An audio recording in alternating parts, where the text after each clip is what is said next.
하나님의 말씀 예레미야 5장 30절에서 6장 17절까지 읽겠습니다.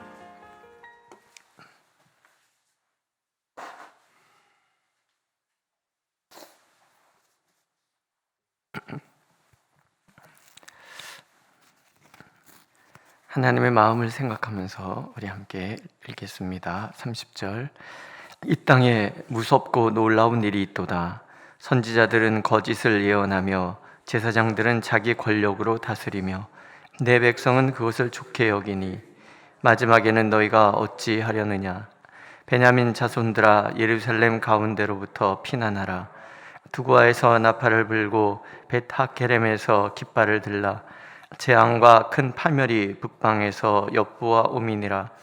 아름답고 우아한 시온의 딸을 내가 멸절하리니 목자들이 그 양떼를 몰고 와서 주위에 자기 장막을 치고 각기 그 처소에서 먹이리로다.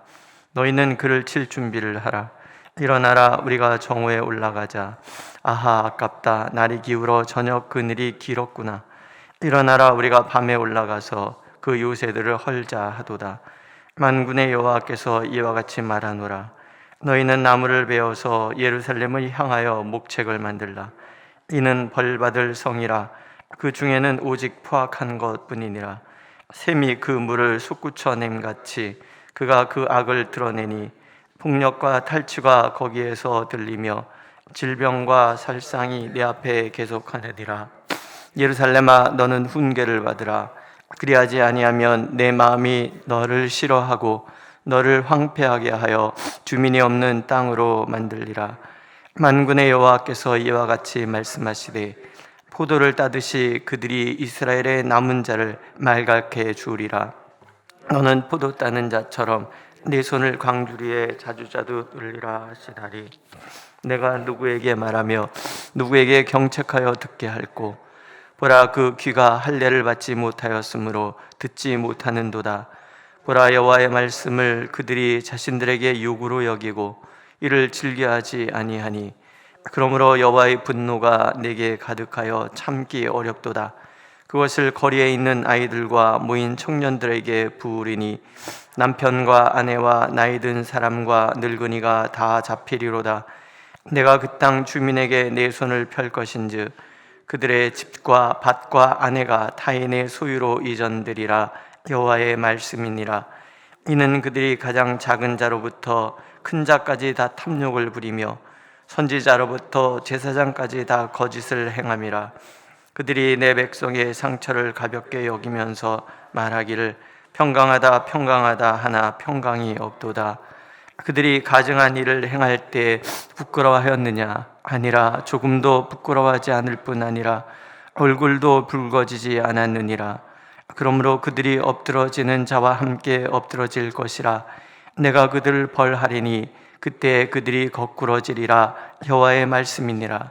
여호와께서 이와 같이 말씀하시되 너희는 길에 서서 보며 옛적 길 곧 선한 길이 어디인지 알아보고 그리로 가라. 너희 심령이 평강을 얻으리라 하나 그들의 대답이 우리는 그리로 가지 않겠노라 하였으며 내가 또 너희 위에 파수꾼을 세웠으니 나팔 소리를 들으라 하나 그들의 대답이 우리는 듣지 않겠노라 하였도다.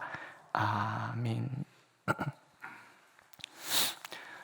예레미야서를 하나님의 눈물을 빼고 읽으면 되게 어렵습니다. 딱딱하고 두렵고 별로 읽고 싶지 않고 그런 성향이 됩니다. 그런데 이 말씀을 하나님의 눈물의 관점으로 읽어보면 예레미야서를 읽으면서 우리 자신이 어떻게 하나님 앞에 서야 되는지, 하나님의 그 사랑이 얼마나 큰지 하는 것들을 알게 되는 것 같습니다.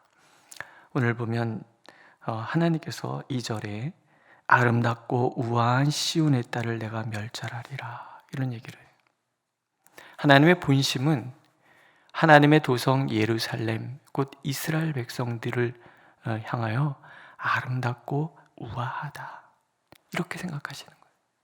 그러니까 다른 말로 얘기하면 너무나 귀하고 존귀한 나의 사랑하는 자녀들이다 이 얘기예요. 근데 너무나 아름답고 우아한 그들의 그 성을 멸절하시는 하나님의 마음, 이유가 도대체 뭐냐는 얘기죠. 6절에 보면 만군의 여호와께서 이와 같이 말하노라. 너희는 나무를 베어서 예루살렘을 향하여 목책을 만들라. 이는 벌받을 성이라. 그 중에는 오직 포악한 것뿐이니라. 보통 적이 다가올 때 적을 향하여 목책을 만들어야 되잖아요. 근데 지금 하나님께서 뭐라고 얘기하시냐면 예루살렘을 향하여 목책을 누구에게 얘기하냐면 예루살렘을 정벌하러 온 그 이방인들에게 얘기하시는 거예요. 왜냐하면 이 성에는 포악한 것밖에 없는 거예요. 도대체 어떤 포악이 있는가 하는 거예요. 보세요. 선지자들은 거짓을 예언하며 제사장들은 자기 권력으로 다스리며 내 백성은 그것을 좋게 여긴다. 하나님 덧붙이잖아요. 너희들 그렇게 하다가 마지막에 어찌 되려느냐.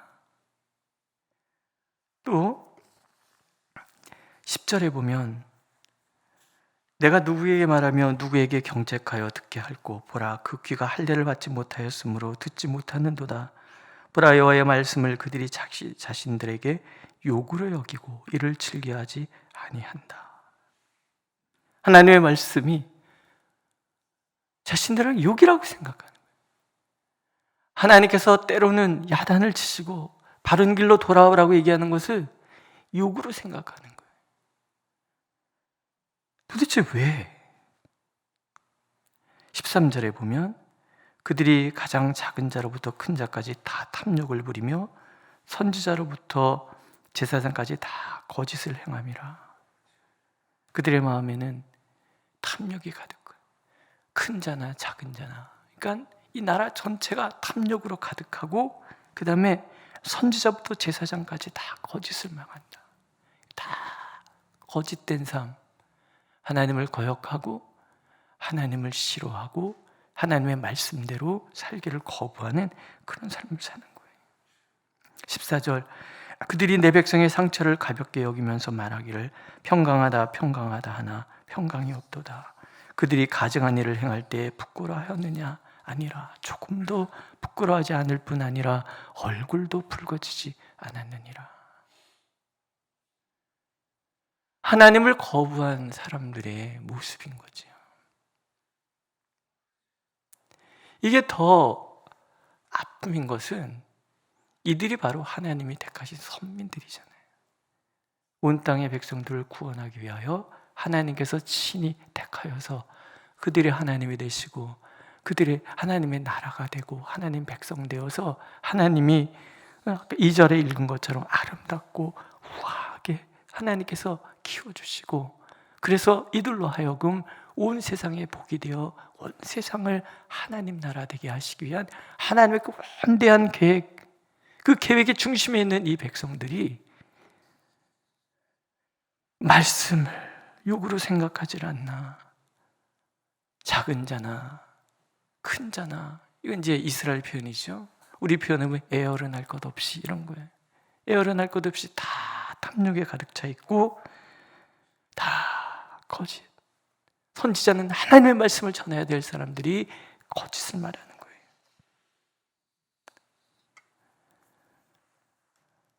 사랑이 배신하면 그 분노는 더욱 크다 그러지 않습니까?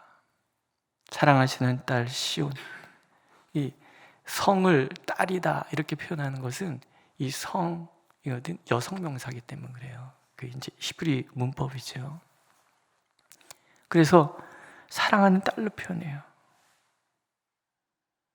사랑이 배신하면 그 분노가 크시기 때문에 사랑하는 딸 시온 예루살렘을 향하여 멸절을 말씀하십니다. 포악, 폭력, 탈취, 질병, 살상이 샘물이 솟구쳐 오르듯이 그렇게 가득한 그 땅을 보면서 하나님께서 분노, 다른 얘기하면 탄식의 눈물, 가슴이 미어지는 그 아픔을 하나님께서 겪는 거예요. 하나님 백성 아닌 백성들로 당신의 백성들을 징계하시는 하나님의 마음이 오죽하겠는가. 이 측면을 우리가 생각을 해야 합니다. 우리가 어려움 당하는 것이 하나님의 뜻도 아니고 하나님이 즐거워하는 것도 아니라는 거예요. 코로나 이후를 쭉 지나가면서 어쩌면 우리는 우리 자신의 정나람들을 봤는지 몰라요. 그 전에 사람들은요, 어느 교회 나간다라는 것을 자랑스럽게 생각했어요. 그 어느 교회는 그 어느 교회를 담임하는 목사님이 누구신가? 우리 목사님은 박창환 목사님이야. 나 참된 교회 다녀. 여러분들도 그러셨을 거예요. 우리뿐 아니라 대부분이 그래요. 나 어느 교회 다녀? 우리 교회 목사님 누구야? 그 얘기는 뭐냐면 나의 신앙은 중요하지 않아. 내 신앙을 그 훌륭하신 목사님의 그 신앙을 동일시시키는, 내가 그렇다라고 생각을 하는 거예요. 착각이죠.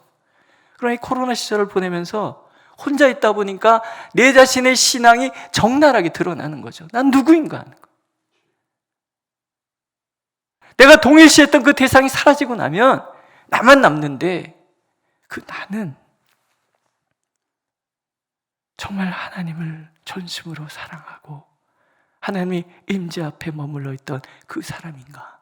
아니면 여전히 탐욕과 거짓에 사로잡혀서 하나님의 말씀이 욕으로 생각하고 귀찮게 들리고 잔소리처럼 들리고 하나님의 말씀대로 살아가는 그 삶이 하찮게 보이는 그런 삶을 살고 있는 것은 아니었는가? 남들이 이러하니 우리도 이러해야 된다라는 그런 것이 아니라 하나님께서 그러하시니 나도 그러해야 된다라는 말로 바꿔야 되는데 그러지 못한 거죠. 하나님께서 평강 주시지 않으면 평강하다가 아무리 외친다 할지라도 그 평강은 가짜 평강인 거죠. 언젠가는 없어질 사상 누각 같은 모래밭 위에 세운 집이 쉬 무너지는 것처럼 하나님이 주신 평강 아니면은 모든 것은 다 무너져 내릴 거예요. 하나님은 그렇다고 하여 갑자기 징계하고 그러지는 않습니다. 16절, 17절에 보면 선제되는 하나님의 경고가 있잖아요. 여호와께서 이와 같이 말씀하시되 너희는 길에 서서 보며 옛적 길 곧 선한 길이 어디인지 알아보고 그리로 가라. 너희 심령이 평강을 얻으리라 하는 말씀하시죠. 그런데 그들의 대답이 우리는 그리로 가지 않겠노라. 또 17절에 보면 내가 또 너희 위에 파수꾼을 세웠으니 나팔 소리를 들으라 하나 그들의 대답이 우리는 듣지 않겠노라. 하나님은 끊임없이 평강의 길을 얘기하시고 하나님은 끊임없이 돌아서라고 얘기를 하는데 돌아서지 않는 거예요. 옛적 길, 선한 길. 저는 우리 민족의 교회가 코로나 이후에 30대가 교회 나오지 않고 온라인에 익숙해져서 또 가난한 성도니 별 얘기 다 하는데요. 근데요, 저는 그리 생각합니다. 30년 전, 아니 40년 전에, 아니 100년 전에 우리 신앙의 선배들이 어떻게 이 땅에서 신앙생활을 했는지에 대한 거. 새벽에 나와서 기도하는 것이 진정 기쁨으로 알았고, 교회 와서 함께 교제하는 것을 기쁨으로 알았고, 제가 신방하면서 그런 얘기 많이 들었어요. 그때는 구역 예배 드릴 때 이랬는데요. 지금 그러지 않는다는 얘기잖아요. 보면은 반갑고 보면은 기쁘고 그랬던 어떤 그 가족 같은 형제와 자매 같은 그런 모임들은 서서히 사라지고 그저 개인주의가 만연하는 그런 모습들, 기도의 그 감격과 기쁨, 말씀을 읽으면서 느꼈던 그 엄청난 그 기쁨들, 그 생명의 역사는 어느덧 사라지고, 나 성경 몇 번 읽어서 처음 읽을 때는 감격스러운데 두 번째 읽을 때 다르고 세 번째 점점점 10번 넘어가고 20번 넘어가고 30번 넘어가고 그러면은 그게 그거 같고, 저도 성경 읽을 때 꼼꼼히 안 읽거든요. 쭉 읽거든요. 읽었으니까 많이 아니까 우리 스스로가 어느 순간인가부터 하나님의 부르심의 자리로부터 멀어져 가고 있는데 모르는 거예요.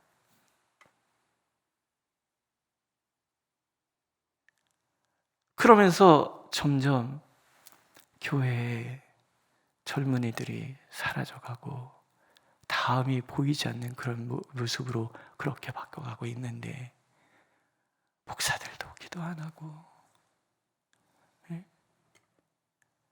존경받는 목사님은, 정말 무릎으로 기도하는 목사님들이 존경받았던 시대는 다 사라지고, 뭔가 유능해서 교회를 잘 관리하고 어떤 이런 프로그램을 잘 만들어서 그걸 잘 이용하고, 그런 교회를 좋아하고, 그런 교회 가서 다니면은 내가 마치 그렇게 된 것이냐, 그런 교회의 모습으로 바뀌어가고 있다 그러면, 옛길 하나님이 선하다고 얘기하는 그것들에서 자꾸 멀어져 가고 있다 그러면 다음은 없는 거죠. 그렇지 않으십니까? 20년 전에 나의 신앙을 한번 보세요. 어떠셨는지. 옛날에 어른들이 신방 가시면 그런 얘기 많이 해요. 목사님, 저는 소원이요, 기도하다가 자는 듯이 주님 품에 안기는 거예요. 자는 듯이 주님 품에 안기는 건 누구나 원하는 거예요. 그런데 전제가 항상 붙었어요. 기도하다가. 얼마나 명예스럽습니까? 오늘 이 시대가 하나님 앞에서 하나님의 눈물을 보지 않는다 그러면, 결국은 이 민족의 교회도 촛대를 하나님께서 옮겨버리셨는데 그것도 모르는 그런 교회가 될지도 몰라요. 우리 교회가 더 기도하는 교회가 되었으면 좋겠어요. 더 하나님을 사랑하는 교회가 됐으면 좋겠어요. 코로나 때문에 교회 예배당에 나오지 못하더라도 늘 기도하는.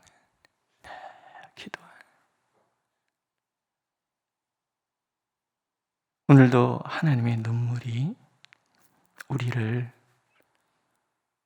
바라보고 계십니다. 주님의 뜻에 순종하는 이방인, 주님의 뜻을 거역하는 하나님의 백성, 이 얼마나 모순되고 얼마나 슬픈 모습인가 얘기죠. 교회 안 다니는 사람들이 교회 다니는 사람보다 훨씬 선하다고 사람들이 얘기한다 그러면, 이거는 정말 하나님의 가슴에 대못을 받는 것과 같지 않겠습니까? 오늘도 하나님은 우리가 대표로 하나님 앞에 서서 우리 하나님을 거역하는 우리의 죄악을 고백하고 그것을 가슴에 품고 그렇게 하나님 앞에 간절히 기도하는 교회가 되기를 원합니다. 하나님께서는 오늘도 우리가 그렇게 하나님 앞에 눈물을 흘리면 하나님의 그 눈물 거두시고 우리를 통하여 하나님의 영광을 드러내 주시고, 진정한 평강, 하나님이 주시는 평강, 인간의 가짜 평강이 아닌 하나님이 주시는 평강으로 가득 채워주시겠다고 약속하고 계십니다. 기도하겠습니다. 하나님, 가증하면서도 부끄러움을 모르는 세상, 주님의 심판이 그 때문인 줄 깨닫지 못하는 이 세상을 주여 우리가 가슴에 품습니다. 용서하여 주옵소서. 이 땅이 부끄러움을 모릅니다. 죄악을 범하면서도 하나님을 대적합니다. 말씀의 권위를 애써 외면하며 자신의 소견에 오른 대로 행합니다. 하나님, 이를 뒷받침하도록 인간의 이성으로 죄를 감싸고 두는 신학은 또 얼마나 많습니까? 주님이 평강을 주시지 않는다면 인간이 애써 평강하다 외쳐도 그것은 무의미한 것임을 우리가 깨닫사오니 주여 우리를 불쌍히 여기소서.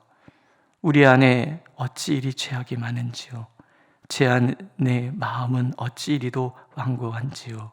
그저 주님 앞에 겸손히 무릎 꿇고 내 탓이요 내 탓이요 가슴을 치며 하나님 앞에 회개하는 우리 교회가 되게 하옵소서. 그래서 이 민족의 교회가 우리 민족이 하나님 앞에 온전히 보존되어 열방을 축복하는 민족, 열방을 축복하는 우리 교회가 되도록 하나님 우리 가운데 역사하여 주옵소서.